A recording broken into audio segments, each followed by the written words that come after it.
அண்மைச் செய்தி.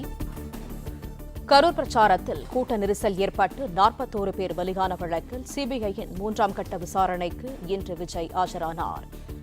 விரிவான தகவல்களோடு இணைகிறார் எமது செய்தியாளர் நிரஞ்சன். விவரங்கள்.